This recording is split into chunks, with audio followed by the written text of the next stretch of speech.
Thank you for such a kind introduction, and always a pleasure to come to IIT Kanpur. This usually is the most intellectually exciting time of the year for me, and this is the topic. I've actually spoken about this. This is the theme in our research, and so I've spoken about some parts of this report. So please forgive me for that, and hopefully there will be also new things. So this is actually an image from the laboratory of my collaborator at the University of Rochester. I hope you can see this little speck of light here. This is a nanoparticle, which is levitated by an optics beam. So I will tell you more about that. This is basically the focus of our work. So we are at the Rochester Institute of Technology, which is sometimes confused with the University of Rochester, but it's a separate entity. We're in the same city. Actually, we're a larger university. So we have 20,000 students, about 1,000 faculty. The physics department has about 40 full-time faculty. We've been running a PhD program in astrophysics for a number of years, quite well known. We have been running a master's program in physics for about 5 years, and it has taken off quite nicely. And this year, we are going to actually start a PhD program in physics with 5 students in the incoming. The deadline for application is January 15th. I'm actually on the admissions committee. So if anybody is interested, please contact me. I can point you to the website where there are more details. And we are looking for good students. So I've been at RIT since 2011. And so for 13 years, I've been working without any graduate students, mostly with postdocs, some of whom you might recognize. Kani, for example, was Professor Wanner's student. And actually, he has colluded in hiring of other people like Pradeep, for whom he was an external examiner. For Sandeep also? Yes. Okay.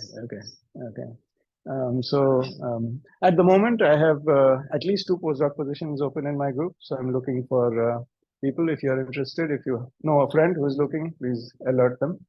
The experimental data in this talk was obtained in the laboratory of our collaborator, Vamivakas, who's at the University of Rochester. And these are his graduate students. Kai is the most recent contributor with some very nice data on this coherent control problem.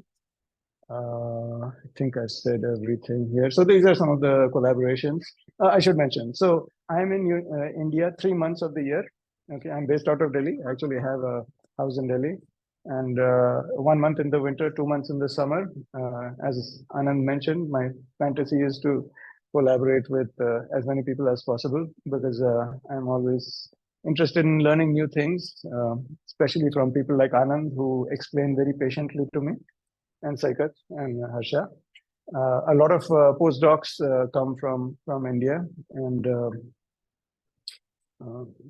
our basic theme is the interaction between light and matter. And with Anand, of course, a major overlap is with orbital angular momentum states, but I will not speak about that part of my research here. I will focus on this optically levitated nanoparticles section. So this is a brief outline of the talk. I will give an introduction, then I will describe our theory and a series of experiments, and then conclude. So this work really is a line of research which started in 2016. And over the years, we've been pursuing the same topic in various ways. And I will end with our recent work, which is under review currently. Again, a collaborative work with Nick's group. So please interrupt me with questions and comments. There are many ways to come to this topic. And this is one way, not the only way. Motivation comes from cavity physics, and the optical people will recognize this as a Fabry-Perot interferometer, basically just 2 mirrors which are highly reflective.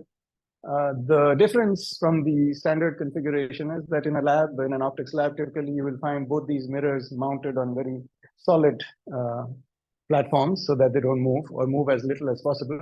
But here, one of the mirrors is stable and the other one is allowed a mechanical degree of freedom. Typically, it's mounted on a spring, or like here as a pendulum. So it's oscillating along the cavity axis. And interesting things happen if you now put in laser light close to one of the cavity's resonances. and its interaction with the mechanical degree of freedom is very rich. So I will give a very crude kind of picture of this system just to motivate what's happening and then move on. But really, there is a lot of subtle things you can do with it. You can see that photon, when it gets reflected from the rear mirror, has its linear momentum reversed. H bar k becomes minus H bar k. So there's a change of momentum. And this happens every time the photon comes back and reflects from the mirror. So that's twice the round trip time, or the round trip time. So there's a rate of change of momentum per unit time. That's a force. It's actually the force due to radiation present in the cavity. And this radiation will push the mirror to the right. But when the mirror is pushed to the right, the length of the cavity will change. The laser will go out of resonance. Not so many photons will come in. The force will not be as large. Gravity will restore the position of the mirror to the left. But then the length will become small and the laser will come back on resonance and there will be a force, and so on. This cycle goes on. So I like to think of this as passive optical feedback supplied to the mechanical motion by the cavity. Okay, it's passive in the sense that once you set this up, you don't have to interfere. You tune the laser to a certain wavelength close to resonance, and you hang the pendulum, and then everything takes care of itself. Okay. So you can write a reasonably accurate model of this system in terms of two modes. One is the optical mode, and now I'm using the language of second quantization. So A dagger creates photons and A destroys photons. And that's this electromagnetic mode, which is excited by the laser. And the other mode is the mechanical mode, which has kinetic and potential energies. And there is the interaction between the two. So this H bar C is really the force due to a single photon. You multiply that by the number of photons inside the cavity. That gives you the total optical force, and that couples to the linear displacement of this oscillator. Okay. Other forms are also possible, but not very different from this kind. You can engineer quadratic in Q or quartic in Q if you work hard. But this is sort of the interaction form that is set by the presence of the cavity. There are other terms, because this is really not a closed system. It's an open system. Vacuum fluctuations for the electromagnetic field come in from outside through the mirrors. Thermal fluctuations and noise come through this suspension or support, whatever it is in the specific case. But this is a Hamiltonian which describes the physics of this optomechanical system. So possibly the most famous example, best known example of cavity optomechanical devices is LIGO, or Laser Interferometer Gravitational Wave Observatory. This is not a Fabry-Perot, but a Michelson interferometer. It has two arms. So you have a laser which is putting in light, which is where the opto comes from. And then you have the light going to each of these arms and bounce back and forth between these two mirrors or mirror pairs, which form cavities, which is where the cavity comes from. But you see the mirrors are not bolted down. They're suspended like pendula. So that's where the mechanics comes from. And the idea is that when the gravitational wave passes by, it affects the two arms differently, changes the path length difference between them. And so the light which comes back out and recombines and which is detected in this photo detector, the intensity of the light changes as this path difference is modulated by the gravitational wave. And you can see that signal here. So over about half a second of time, the intensity on the detector changes. And you can actually fit this very well to the predictions of general relativity. And according to that theory, this is due to the inspiraling merger of two black holes many years ago, which, as they collapse into each other, release energy in the form of gravitational waves. This is, of course, a very complicated device. Each arm, for example, is 4 kilometers long. It's fantastically technologically advanced, etc. One measure of how well it can perform is the minimum difference in path length that it can resolve. And this can be found by multiplying the amplitude of the signal, which is in the business known as strain, by the interferometer arm length. And if you do that, you find the displacement sensitivity over half a second is about 10 to the minus 18 meters. This is a very, very small number. This is about 1,000th the radius of a proton. And so what this is saying is that this idea of transducing mechanical motion using optics in an interferometric way is very sensitive.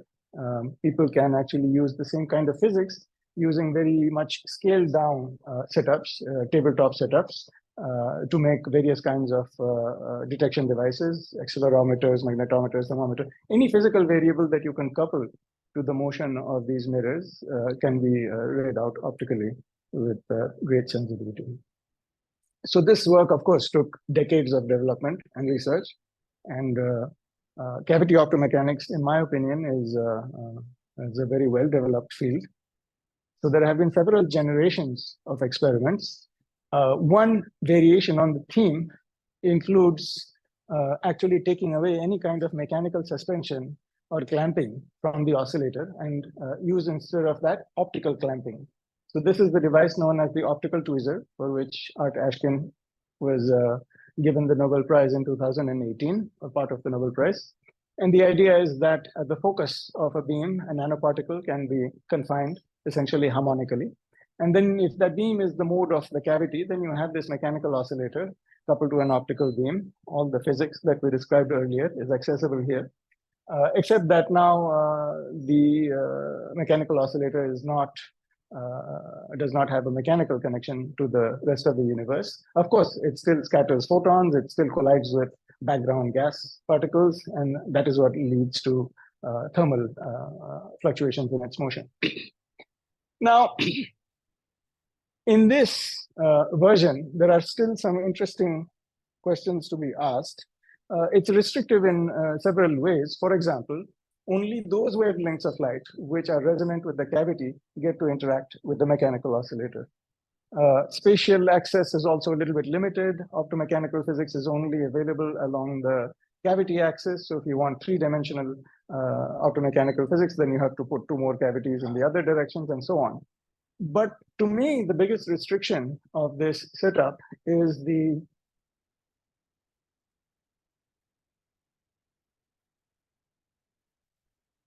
fact that it dictates the form of the light-matter interaction. This is what you're given. You can do a lot with this, but still, it's a restriction.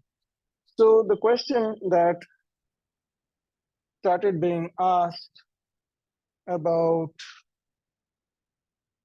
10, 15 years ago was, can we do away with the cavity and the passive feedback supplied by it, and instead replace it with some kind of active feedback, which allows us to tailor the light-matter interaction to whatever we want. And then, of course, the question is, what can you do with that which is useful and interesting? So, to my mind, the first person who implemented this experimentally was Lucas Novotny, while he was still at the University of Rochester. Now he's at the ETH in Zurich. And Lucas simply had a beam focused by a lens, confining a nanoparticle at the focus. This is the optical tweezer. And then he did away with the cavity. And instead, he had these detectors which can look at the scattered light from the nanoparticle and get information about the position of the nanoparticle. And he took that information and fed it through a feedback loop into some kind of electro-optic modulator, which can modulate the intensity of the traffic beam. So this is the active feedback loop. And now you can put any transfer function here you like that is interesting and useful. So I'd like to describe this a little bit more in detail. As you can imagine, intuitively, the nanoparticle feels a force because the trapping beam is propagating from left to right.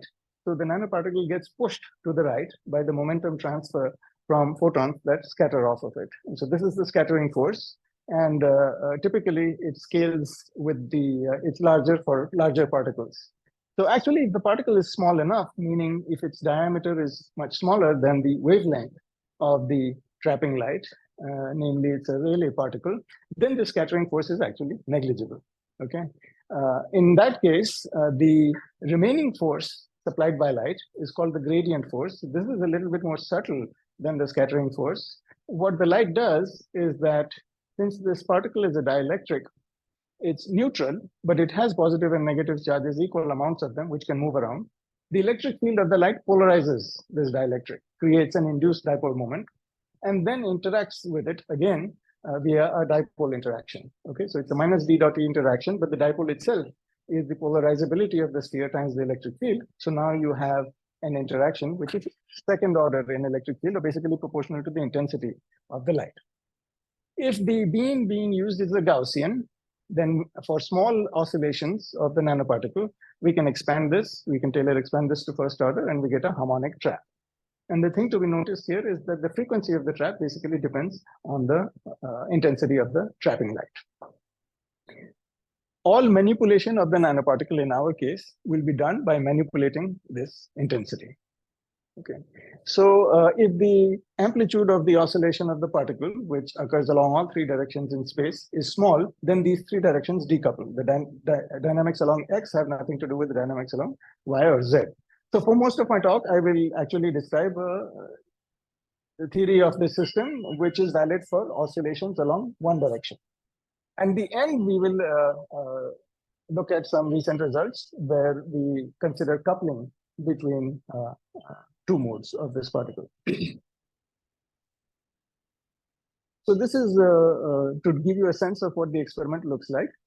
This is a vacuum chamber about the size of a dinner plate, where everything is contained. You've seen this picture already. Typical wavelength for trapping is 1064 nanometers, diameters of 70 to 100 nanometers, and if you are using silica, then you can look up the density and translate to basically figuring out that there are about 10 to the 9, a billion atoms in this nanoparticle. I'm told by my experimental colleagues that the way the particle is loaded in the trap is there is some kind of an ionizer spray which they fire. It's attached to the vacuum chamber, and a lot of things come out, and sometimes the particle comes out and it's captured by the beam.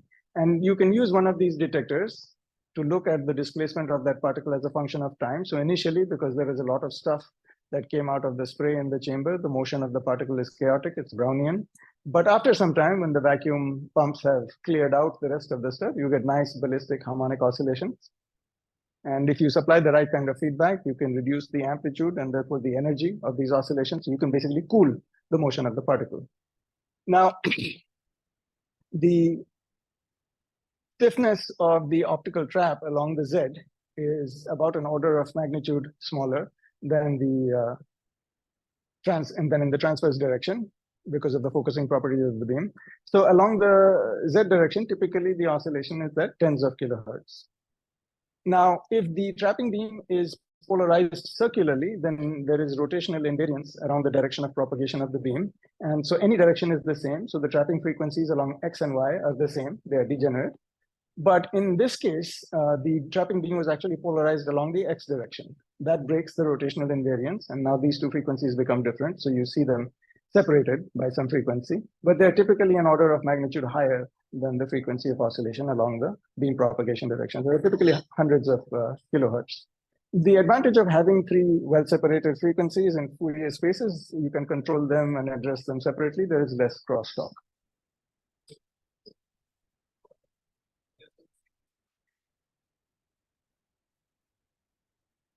The electric field is picking out, there is a focusing effect related to the polarization of the beam.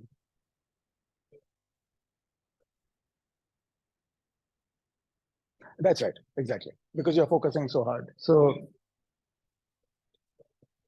yes, I will show you. Yes, yes. I will show you. I will show you. I will discuss that in detail. Yeah, so I should say the beam waist of the focus is 800 or so nanometers. Yeah. Here is some old data which describes the damping rate of the particle as a function of pressure. So you can always actuate the oscillations. They are driven, thermally driven initially, but you can wait to see how long they take to die down. So do a ring down measurement.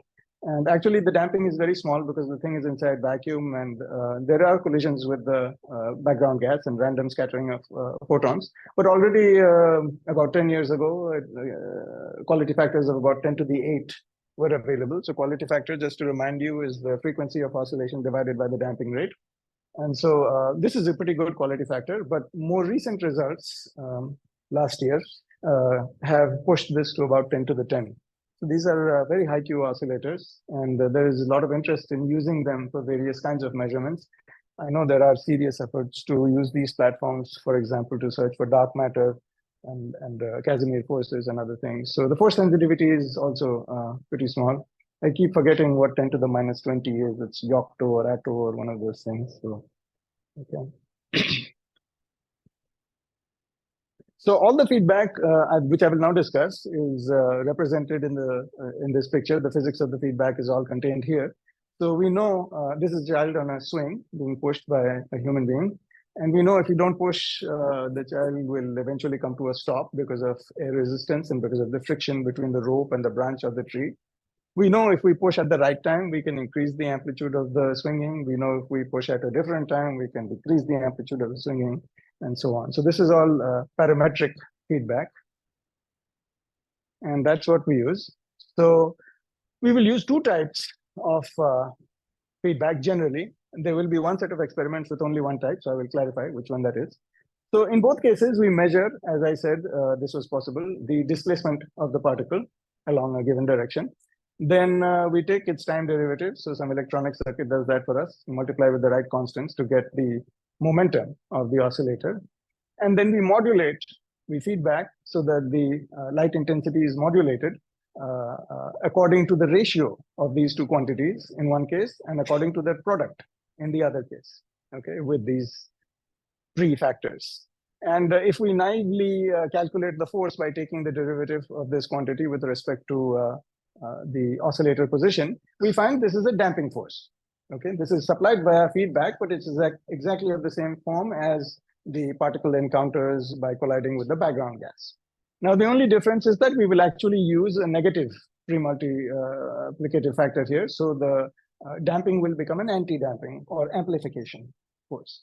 The other one is also a damping force because it is always directed opposite to the momentum, but it's modulated by this nonlinear function of position. Okay, so this factor will be positive.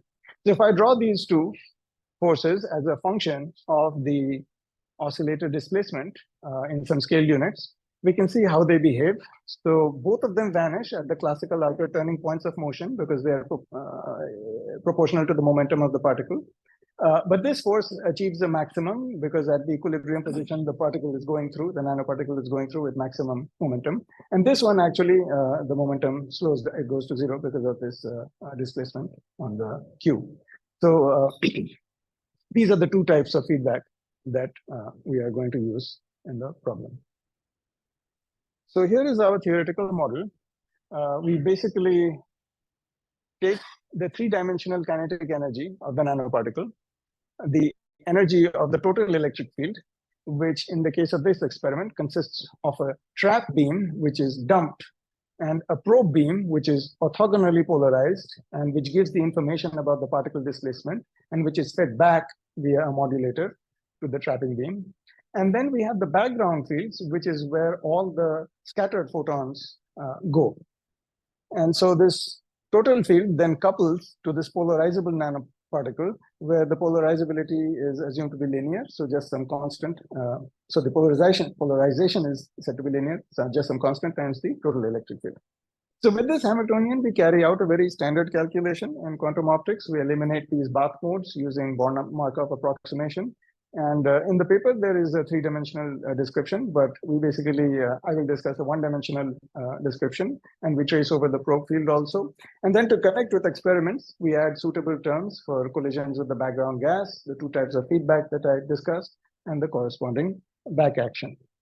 So there are lots of assumptions in this model. Actually, we developed this model over about 8 months or so without talking to the experimentalists, and things were getting complicated. So I constantly asked the postdoc to make all kinds of approximations. And by the end, I was convinced that nobody will believe anything that we predict. Actually, we will also not believe.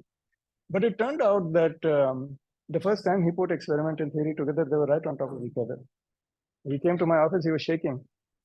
He said, I have taken data from 3 groups and we can match all of them without any fit parameters. So that was quite remarkable, very pleasant surprise, and gave us some confidence to go ahead. And so I brag that every approximation in quantum optics is contained in our model. Dipole, Lamb-Dickey, rotating wave, you can add some, Hersha, I'm sure.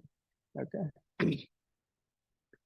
So the outcome of this calculation is this master equation, where rho is the density matrix operator that describes the mechanical center of mass oscillation of the nanoparticle along one direction. It contains the unitary dynamics, just the harmonic oscillation, the diffusion in position and momentum due to kicks from scattering photons and gas particles, the damping due to the gas the two types of feedback and the back action. This is not, we developed it from scratch, but this is not, of course, original physics. There are bits and pieces available in the literature. So there's a very classic, very highly cited paper by TOC about the movement of a particle in a gas environment. And then there's an equally well cited, perhaps better cited paper by Wiseman and Milburn, which tells us how to do optical feedback via homodyne detection in these systems.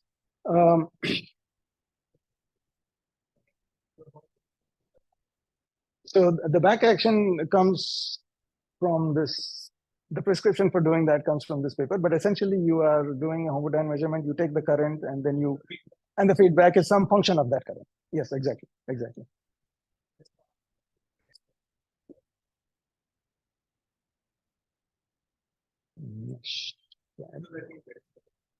So in the experiment, these are completely negligible.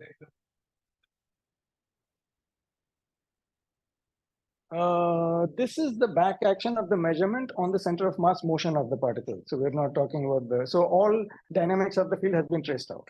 Yeah, but there will be some. Yeah. So one, yeah, orthogonally polarized. So the trapped field is essentially a classical object.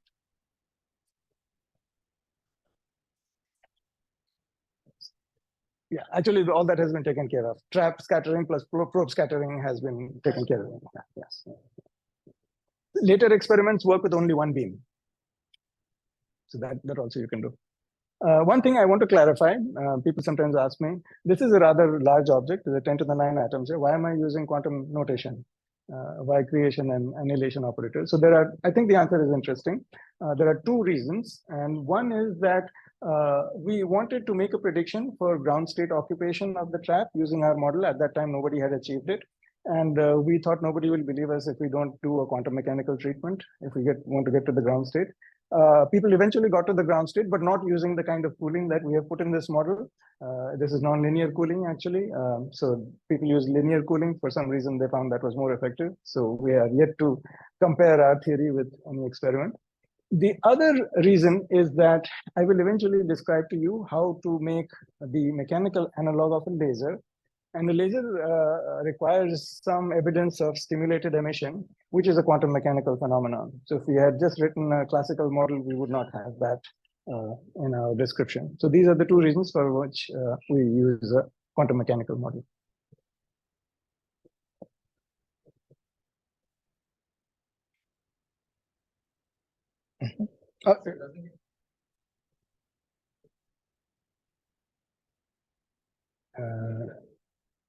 Is that again? That's the one we are modulating, yes.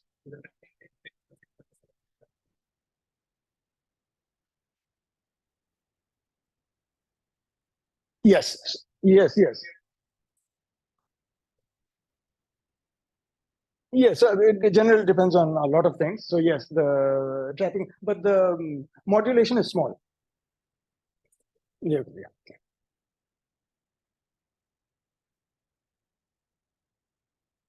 Okay, so now we compare a little bit with the experiment.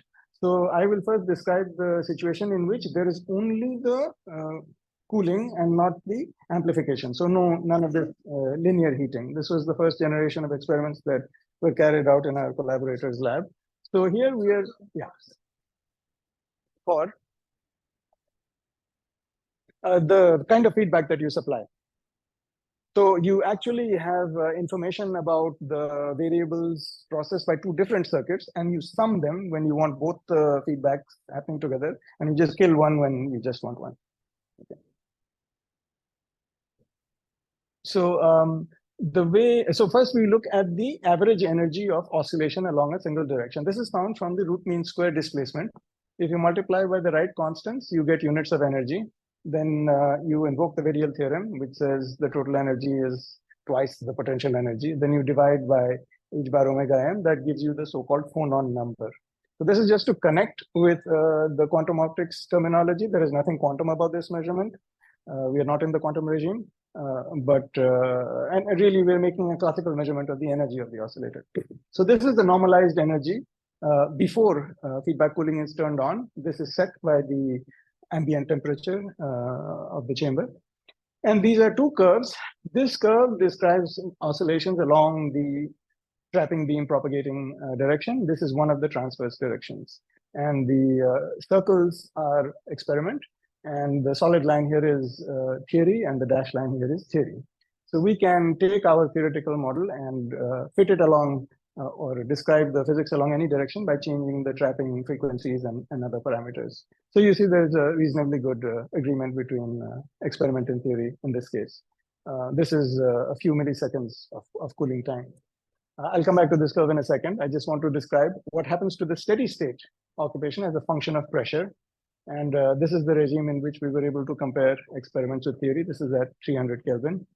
We also had a theory for ground state occupation where the phonon number becomes less than 1, and that in our theory required some cryostats and so on. So this is the prediction for which we felt we needed a quantum formalism. But let's come back to this plot. This is actually a very interesting plot because the decay is actually not exponential. These are tangent hyperbolics. And if I'd been an educated person, I would have known immediately why that is important, but I was not. So I had to painfully find my way through that after some investigation. So from our master equation, we can actually get a simple looking equation for the average, for the dynamics of the average phonon number that looks like this. You can see that it's the presence of the first terms that basically prevents this from being an exponential decay. If this term had been 0, then you would just have exponential decay of the phonon number. Although this is a nonlinear differential equation, you can solve it analytically, and you do get the tangent hyperbolics.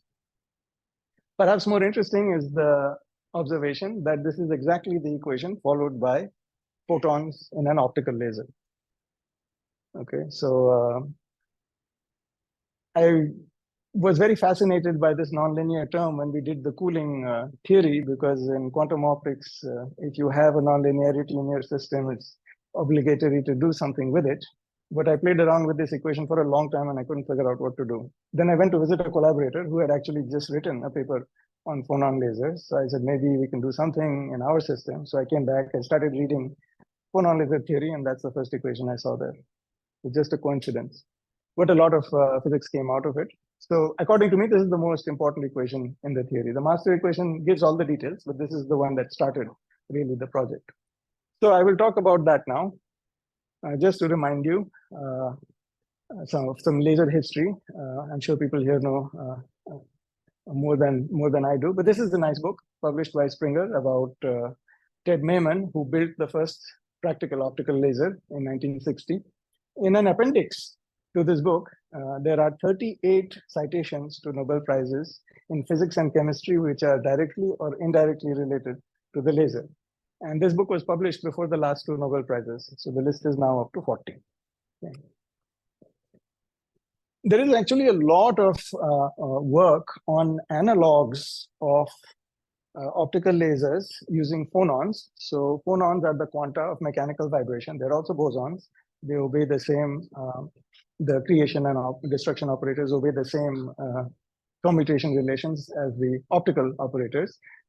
But it's kind of interesting to look at these analogs for reasons we will discuss in a second. So I apologize, I don't know much about solid state physics, so I'm going to pick up the conversation when phonon lasers started getting some attention in the context of cavity optomechanics. So in 2012, already some theorists were beginning to point out that the dynamical equations of optomechanics can be cast in a form which was reminiscent of the laser rate equation description. And there was even some attempt to provide a description of what is a phonon laser. In optomechanical systems, optically furnished gain enables self-sustained mechanical oscillation are properly called phonon lasers. This was the first attempt at the description. Then we have a very nice experiment a couple of years later from this collaborator that I happened to visit. This is John Laval at NIST Gaithersburg. So John has a Fabry-Perot cavity. He has a fixed mirror, and at the other end is a highly reflected but floppy grating. And this grating actually has hundreds of mechanical modes which can be excited. And when he excites them by driving the cavity with radiation, he sees the displacement of one of these modes show very much the same behavior that the electric field does for a laser. So here is on the vertical axis, the mechanical displacement, and on the horizontal axis, time. So there is a threshold. Below that threshold, the motion of the mechanics is basically chaotic, it's Brownian. past the threshold, there is an exponential increase in coherent oscillation followed by saturation. This is exactly what the electric field does in a laser. He saw further evidence of laser-like behavior. For example, he saw two of these mechanical modes competing for gain, and then one finally loses and the other one gets to stay. So in the PRL, there are beautiful pictures, and one of the points John made was that it's very similar, the system is very similar to homogeneously broadened lasers that Lamb was looking at in the 1960s. So it's a pretty good, tight analogy. After that, around the same time, or a little bit before, a paper came out from Ted Hench's group in Munich when Kerry Vahala from Caltech was visiting on a sabbatical. And they realized a phonon laser using a single magnesium ion. So here the mechanical degree of freedom is the center of mass oscillation of the ion. And the cooling and heating is supplied by appropriately detuned laser beams through the Doppler force. I'm jumping ahead a little bit of our work in 2019. Gabriel Hette's group realized spin cooling of the motion of a trapped diamond, and then phonon lasers were realized in Hui Jing's group in China with much larger particles than the ones I've described for our experiment. But when we were trying to put together the phonon laser, we came across the problem of what we really have to show. What are the characteristics that we have to demonstrate in order to prove that we have made a phonon laser? And if you look in the literature, there is no general agreement. There is no list enumerated by anybody which says these are the characteristics of a phonon laser. Actually, there is no list even for an optical laser. It depends on who you talk to. If you talk to somebody from industrial cutting and welding, they will say a laser is an object which can provide a beam intense enough to cut metal. If you talk to a quantum information theorist, they will say a laser is an object which provides a beam with enough structure that I can put all my information on it. If you talk to a spectroscopist, they will say a laser is an object which produces light of fixed frequency, which is phase stable, etc., etc. So we were rescued from some of our confusion by the fact that we decided to submit to Nature Photonics, which actually has an optical laser checklist. If you think you have made a lasing device, you have to fill out a form which goes out along with your paper for review. And if you're accepted, it shows up with the published PDF on the website. So they have a list of criteria, and these are the ones I listed here. These are the physical characteristics that you're supposed. Some evidence of stimulated emission has to be present. The output has to show threshold behavior. There has to be line width narrowing across the threshold. Some evidence of coherence has to be provided, some evidence of polarization, and an output beam above threshold. So this was instituted in March 2017. It's still going on. The community seems to have at least not protested too much. And I think they put this list because they always keep getting a lot of submissions claiming this is laser, this is the laser, but really what is the laser? Now, I've never met an audience which agreed completely with these criteria, so please don't get too upset with me if you don't agree. In fact, there are lots of theoretical articles by Wiseman who claim stimulated emission is not necessary for laser functioning. There are experimental demonstrations by groups which have shown thresholds of less than 1 photon, so really there's no threshold, and so on and so forth. The thing that I like to point out is in this list, what surprised me was there's no explicit mention of a quantized gain medium, which is something we don't have in our system. So maybe that's why we were able to sneak past these criteria. So I will discuss actually the first 4 factors here. And these can be done, but the experiment requires modification, so we did not address them. Stimulated emission, experimental proof is difficult, so I will present some kind of a theoretical proof. P is the probability that the oscillator, the nanoparticle, has n phonons. So it's a long differential equation. It doesn't say much to me, at least. But if you make the energy levels with n and -1 and n plus 1 phonons, every term in this differential equation can be assigned an absorption, emission, or some combination of the two process. And here you can see terms which are recognizable as due to spontaneous and stimulated emission. These terms on the top are from our model. And these terms in the bottom in the square brackets are from the textbook by Scully and Zuberi. So within our approximations, we only have a couple of extra terms. And so we claim that although we are demonstrating the mechanical analog of a laser, it's actually pretty close to a textbook model for an optical laser. For the rest of the criteria, actually, there is experimental evidence. So I'll go back to this equation that I claim is the most important one in the theory and point out the analogies. So the nonlinearity in the optical case, in our case, is supplied by feedback cooling. There is gain here and loss, and some cooling effect is also showing up in the linear term. In the optical laser, this is a noise term due to spontaneous emission, which is critical for seeding the lasing. In our case, all random processes like scattering of gas or light and feedback back action in principle contribute. In our parameter regime, the back action terms are negligible. So this equation is analogous to the photon number equation. We have the optical laser threshold. So I should qualify that. This is true for only class 1 lasers. So there are 3 classes where for the full description, you actually need the dynamics of the field and the dynamics of the gain medium. And the dynamics of the gain medium includes equations for the populations and the coherences. So in the class 1 lasers, you can completely adiabatically eliminate the gain medium, and all the laser phenomena I will talk about are exhibited by the field. For class 2, I think you can do only the coherences and not the populations. And for class 3, you can't eliminate anything. So you have to solve the coupled equation. So here is threshold. This is the oscillated energy as a function of gain for 3 different values of the nonlinearity. So you can, I would say it's not a sharp kink, but it's recognizable as a threshold. So this is now theory and experiment together.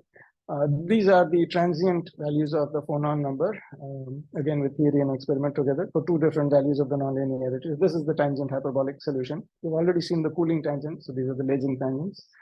This is bandwidth narrowing by about 3 orders of magnitude across the transition, across the threshold. And we can measure what in quantum optics is known as the phonon statistics of the system. So far below threshold, they're Maxwell-Boltzmann. And far above threshold, they're not quite Poissonian, but the distribution is narrower than you would expect for a thermal distribution. So this is called subthermal number squeezing. Some optical lasers also have broader than Poissonian distributions. That's not unheard of. This is a correlation function that's usually cited as a proof of lasing. So for an incoherent or thermal source like the sun or an electric bulb, G2 is 2. This is the 4-field or energy-energy correlation function. And then as you increase gain, basically you go down to 1, which is the textbook number for a laser. So these are, again, for 2 different values of the nonlinearity. And you can compare experiment and theory in phase space, and it looks reasonably good. You can also calculate and measure higher order correlation functions. I won't spend much time here.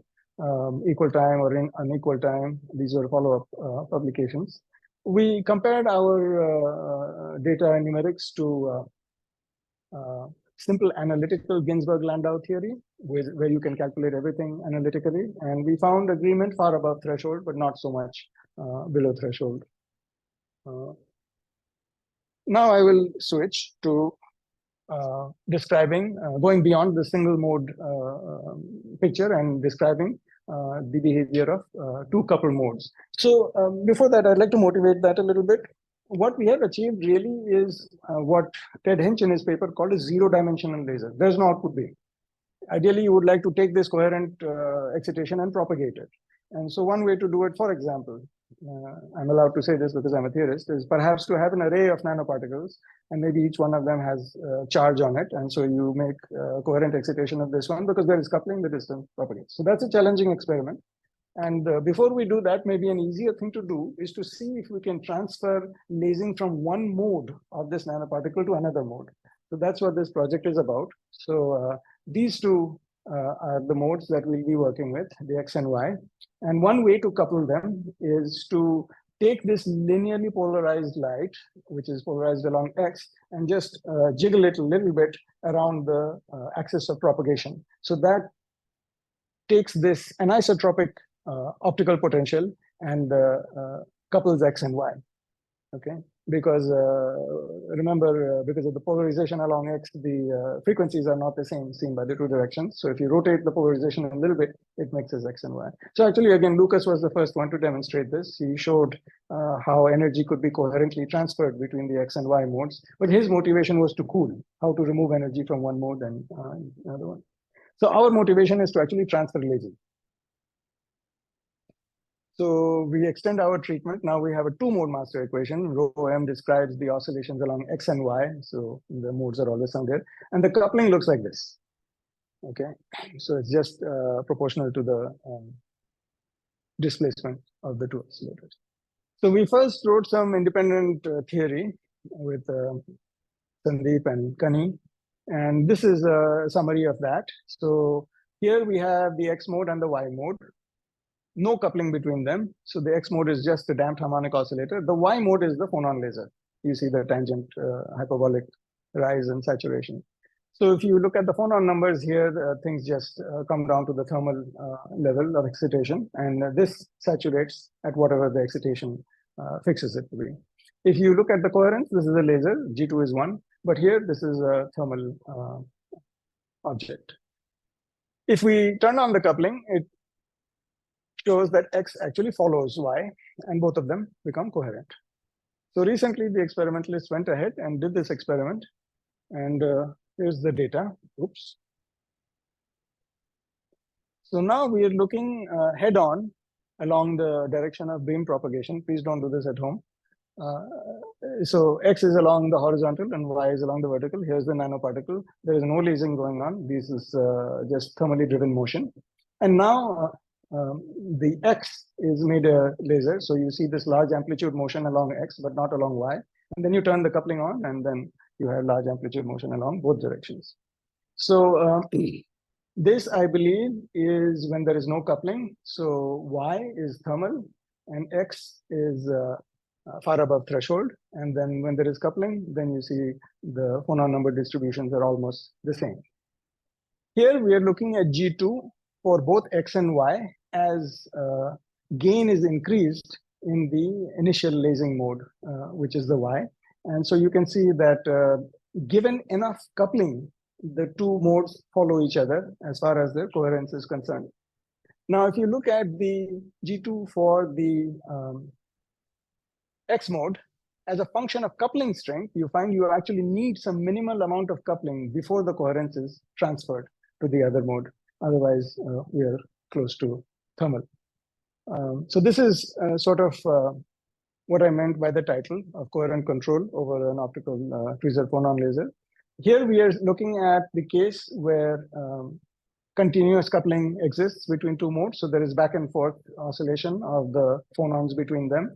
And this is below threshold, this is just past, this is a little bit past, this is far above, and these are the four distributions. So here you see below threshold, one of them is in Maxwell-Boltzmann thermal, this is far above, and then you have different kinds of distributions as the mean photon numbers oscillate between the two. So here one mode is lower than the other, and then it goes above. And then far above threshold, they kind of both have the same distribution. We can also pulse the coupling, and with appropriate pulse lengths, so you can have pi pulses or 3 pi pulses, you can transfer energy coherently between the two modes. So this is sort of the first step, and the next step will be to